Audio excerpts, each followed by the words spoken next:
family, it's Tasha, Mama Bear Prepping. Welcome to the channel. Welcome back to the channel. You already know what time it is. Get your drink, pull up, let's talk about it.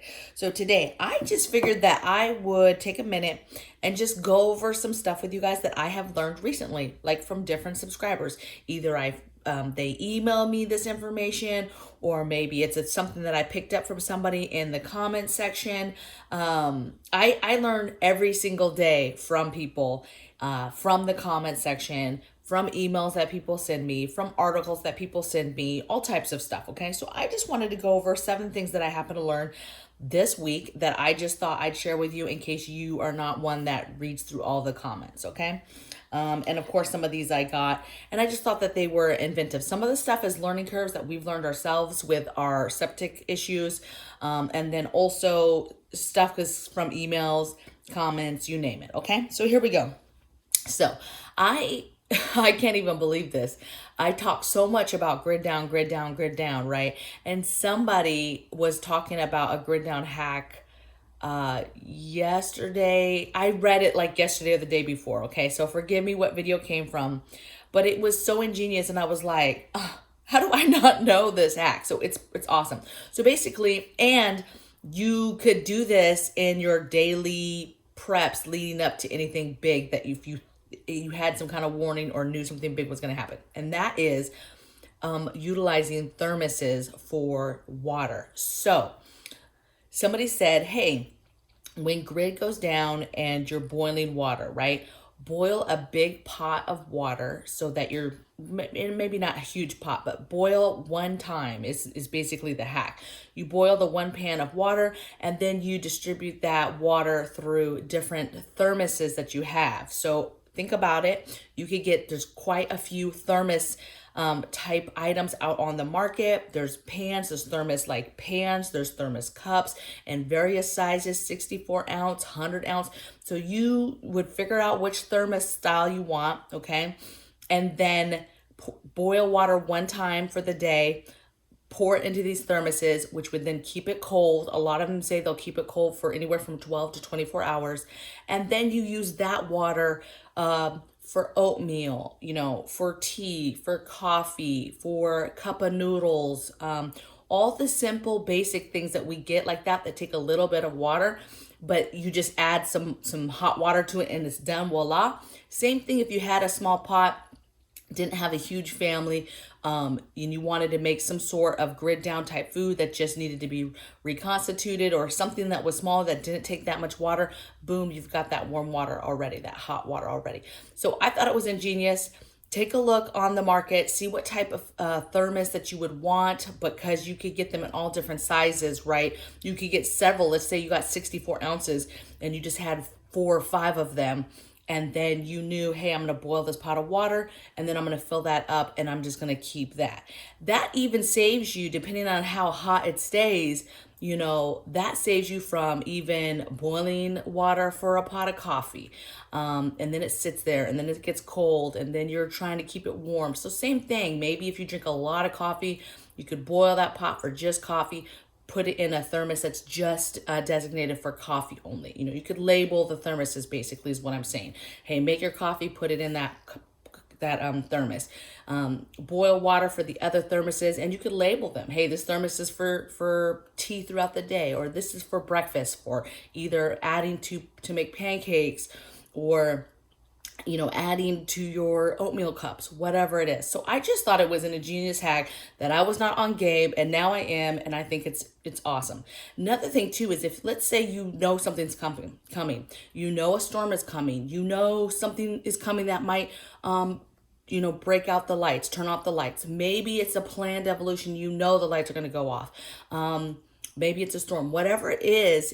And you can even do this as an everyday, just because, right? While you have tap water, one of the things you do at the end of the day is you boil a pot of water and you keep it on the stove ready to go.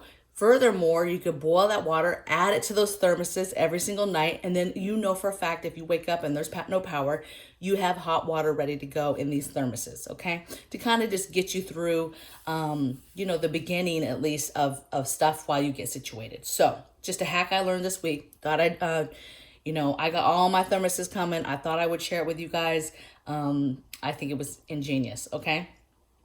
Next thing I learned, just distilled water, right? Homestead Corner, she did a great video today on, not today, over the last couple days on how to make your own distilled water. Basically, you're just boiling it and collecting it in a way where it's those impurities, those things that are not, that are in normal water but are not in distilled water, which makes it why it's good for machines and CPAPs and things like that, and for breathing and helping to breathe. And so, we've always talked about concerning, there's a lot of people use CPAP. A lot of people are concerned about how do you power that? How do you keep using that? But the distilled water, or anybody that uses distilled water for any other type of products, right? I think it's important to understand how you can make basic distilled water. Very, very easy. Take a look at her video. I'll try to link it in the description box if I remember, you guys. But basically, she did it the last couple days. I think it was yesterday's video. And basically, you just want to make sure that you have the things that are needed to be able to do that, at least in the way that she did it. And then it got my mind thinking, so once I learned how easy that was, I'm going to start watching other videos, see how other people do it. But very easy to do, and very easy to do for grid down. The only difference is, obviously, remember, you're utilizing water to do this. Okay. So, but just some options. Okay. So learned more about distilled water this week. Next thing that I learned, I got this from a subscriber in email. This was great, you guys. So we always talk about money, having cash. A lot of people, what do we do if the banks crash? Are you going to still have to pay on your mortgage? How do you pay your bills? If you don't have internet banking, all this stuff. And there's a lot of arguments back and forth. Depends, is the dollar totally dead? Is there anybody collecting money? Or, hey, no, nobody's going to be even collecting on anything because the economy's broken, right? Like, hey, nobody's gonna be, but I would venture that you should be prepared in case somebody comes knocking, right? Even if the bank, whether it's the mortgage people come and they're like, hey, we're collecting, we need our mortgage. Or let's say that's dead in the water and that's not really a thing in the moment. But what happens when the city or whoever starts knocking on your door for taxes at a minimum, okay? So having the ability to be able to pay still if you had to. But again, it just depends on what's going on. But she had a really good idea about cash, right? So right now, a lot of people are not comfortable with keeping money in the bank, right? Because, hey, if one thing happens, cyber attack, internet goes down, banking system goes down, it's hacked, it's compromised at all, then their money's gone. Or it crashes and the fear of banks taking our money. But then who wants to keep thousands and thousands of dollars potentially in your home also? That's not good necessarily either. And so what she started doing was she started getting cashier's checks for the future, basically. And I understand that not everybody has the capability to do this, okay? And maybe you have the capability to just start doing it little by little, right? Make it a finance fund, if you will, and start adding to it. But she basically took 3 months of mortgage and got 3 cashier's checks for each of those months, made it out to the bank so it can't be cashed for anything else. And so she did that instead of keeping cash and then also pulling it out of the bank. Now, if it crashes, I don't know, is a cashier's check honorable, right? Yes, you potentially paid the money. The money was there, but potentially you're still doing, it's still in the system. Your money is still in the system that could possibly break one day.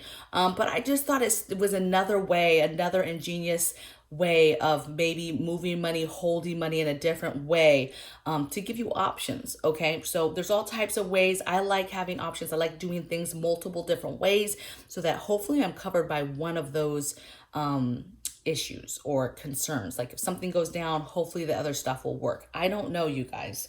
A lot of people say it won't even matter. Everybody will just stay put where they're at, live life, and it just is what it is. There won't be any kind of system in place, right? Nobody coming to get anything or collect anything. But I'm not sure that I 100% trust that, especially if stuff starts to get built up and get back to any kind of normalcy or any kind of government. How much that's going to be honored, or, the fear of somebody taking our home one day. So I don't know. It is what it is. I thought it was another option in regards to money and holding money and how to hold it. All right. So next thing I learned was, it's not that I learned it, but it was a little hack, Grocery shopping, you know, we talk about being safe, buying groceries, not letting neighbors see groceries that you're buying smaller groceries. But even now, even if you went out and just did a normal grocery shopping, you know, you have all these eyes on you about what you're doing. This was a little hack that, hey, you load up 3 laundry baskets, right? You put some towels in there, right? Not too many, but kind of bulk them up, different colors. You take those baskets out to your car, right? And then when you come back, you know, your groceries are in those baskets, and you know, you can put the towels kind of on top of them or on the side so that people can't see that there's groceries, right? And you can even go so far as making sure it's different colors, right? White towel for one basket, dark towels for other baskets, so it really looks like you did something. And then you're bringing those in. So again, it's just another, we talk about all types of ways to stay safe, you know, taking your car all the way into the garage, closing the door, bringing in groceries that way. Some people, if they have the ability to do it behind their house or a different entryway that not as many people can see what they're doing, you know, there's all different ways and different tricks. But I just thought it was another way that you could do that, and get groceries if you truly just didn't want people seeing that you actually were bringing groceries in, like at all, any amount of groceries. Okay. Next thing I learned was, or somebody updated in our Discord channel, somebody mentioned Costco and how somebody had gone to Costco. They were going to check out, and once they rang up, you know, their membership or whatever, the person said, hey, you can't buy anymore. You're past your cap. And they didn't go much further, like a cap for the day, limits on certain things. It just was like, hey, you already bought too much this time, right? Or this month, I don't know. And the person had gone one other time in the month. Now, I didn't get into details. I didn't get details of, hey, how much did they buy that first trip that they went?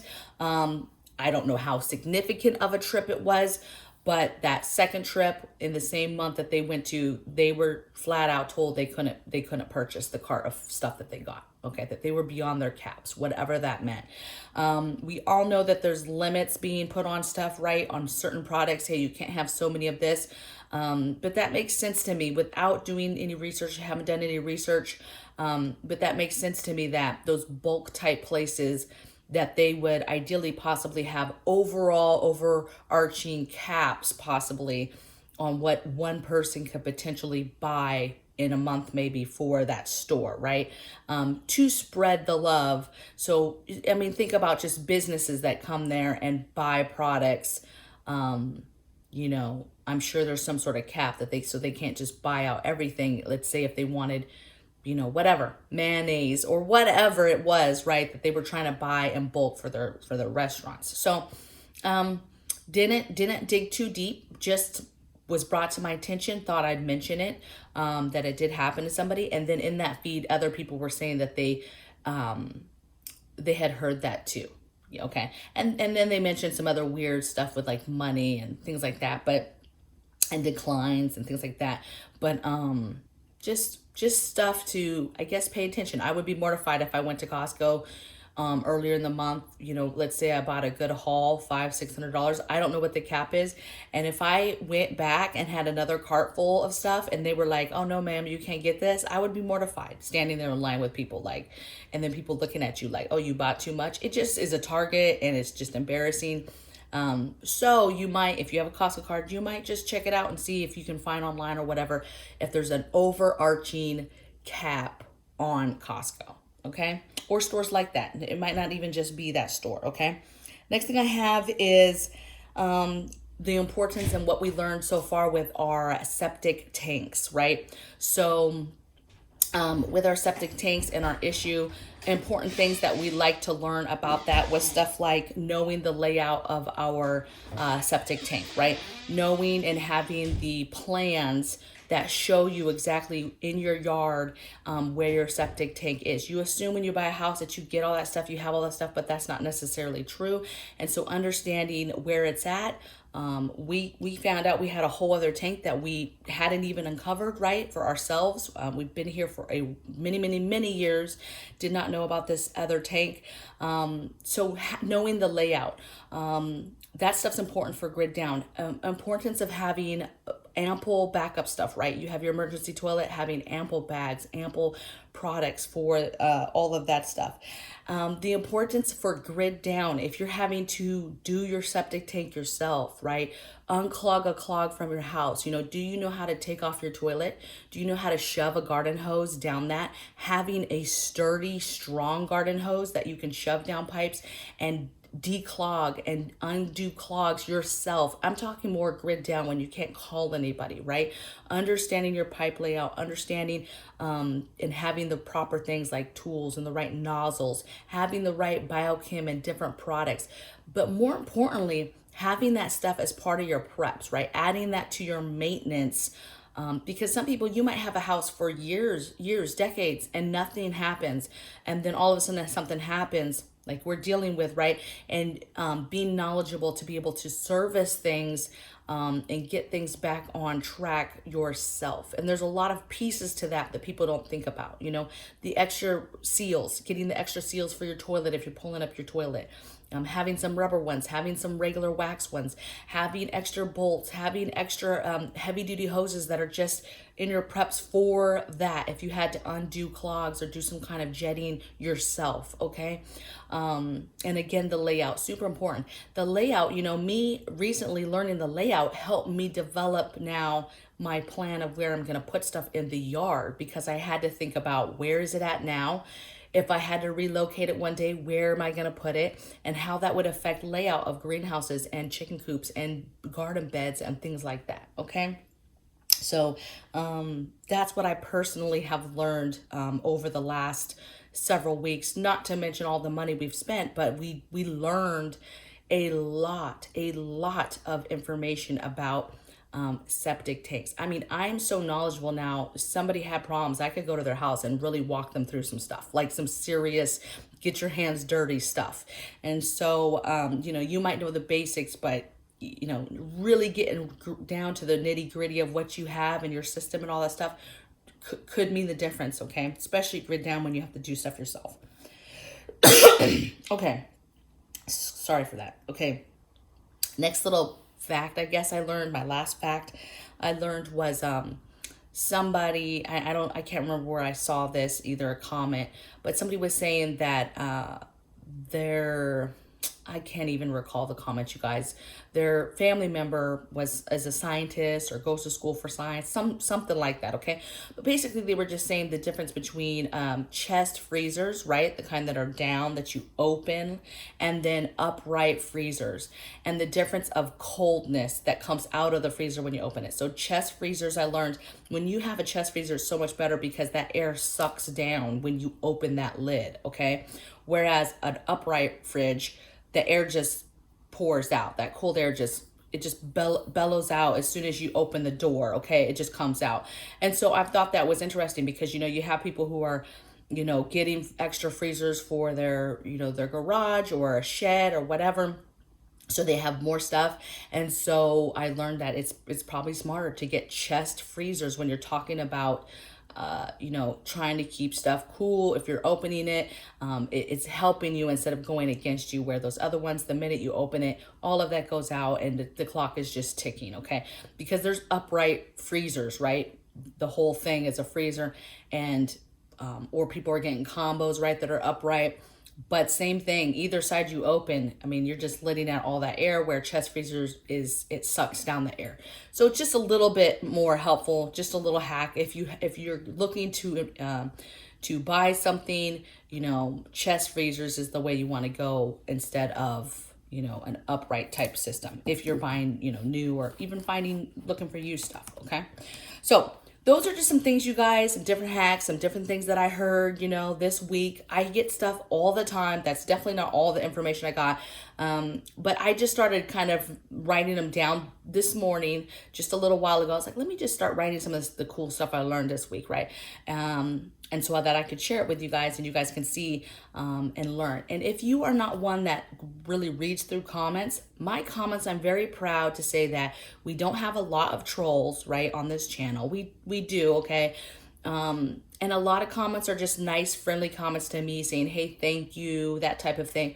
But if you take the time to read through the comments, there is a ton of information that people chime in on the topic. So you watch the video, take your notes, and then go through and skim through the comments, because you'll always, every single day I learn something new from the different comments that I've read, right? And just a little tip, if I didn't hearting for me a video means I read it. So if you have a comment and I've never hearted it, that means I've never seen it, right? There's just too many comments. I can't possibly get to them all. So don't get your feelings hurt. Like, why did she heart this person and she didn't heart me? It's because, baby, I didn't see your comment, okay? I didn't get a chance to read it. But read through the comments, learn more. You guys teach me just as much as I'm trying to teach you, and we'll get there together. So blessings from my bear cave to yours. I'll see you guys tomorrow on the next video. Get out and do the things today, okay? Get it done little by little. No panic, just every day calm and cool, and get done what you need to get done for today. All right? Take care. Bye.